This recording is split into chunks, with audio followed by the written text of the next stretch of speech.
Hai teman-teman, di sini kelompok 5 akan membahas tentang sejarah berdirinya Masjid Gede Kauman Yogyakarta.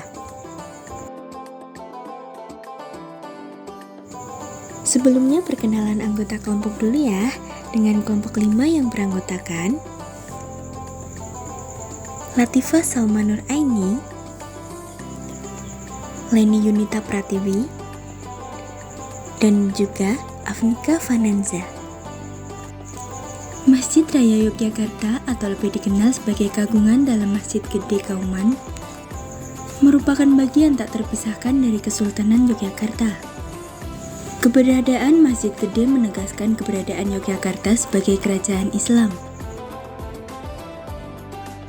Masjid Gede dibangun di sisi barat alun-alun utara dan barat daya Pasar Beringharjo, tidak jauh dari bangunan keraton.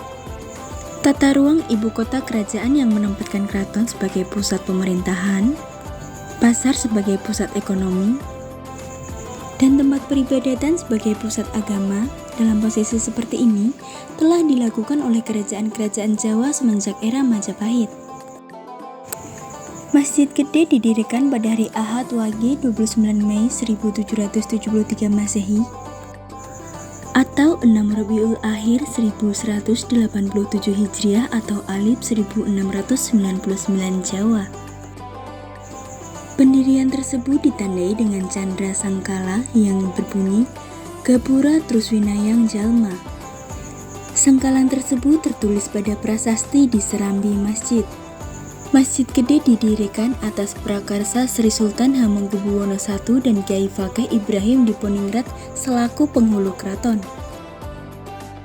Adapun rancang bangunnya yang dikerjakan oleh Kyai Wiryokusumo. Gaya arsitektur Masjid Gede mewarisi gaya Masjid Demak. Karakteristik dari masjid ini adalah keberadaan 4 pilar utama, atau dikenal dengan saka guru dengan atap berbentuk tajuk lambang teplok. Tajuk lambang teplok adalah bentuk atap bersusun 3. Secara filosofis, 3 tingkatan pada atap menggambarkan tahapan dalam menekuni ilmu tasawuf, yaitu syariat, tarekat, dan makrifat. 3 tingkatan pada atap tersebut juga dapat dimaknai sebagai iman, Islam, dan ihsan. Pada tahun 1867, terjadi gempa besar yang memporak-porandakan Yogyakarta. Regol dan serambi Masjid Gede runtuh menimpa Kiai penghulu hingga meninggal. Kala itu Sri Sultan Hamengkubuwono VI lalu memberikan kagungan dalam surambi Menara Agung, yaitu material yang sedianya dipergunakan untuk membangun pagelaran keraton dialihkan untuk membangun kembali serambi Masjid Gede. Setelah peristiwa itu, paling tidak 2 kali Masjid Gede mengalami renovasi, yang kemudian dibangun kembali atas perintah Sultan Hamengkubuwono VI. Renovasi besar lainnya terjadi pada tahun 1917, 1933, dan 1936.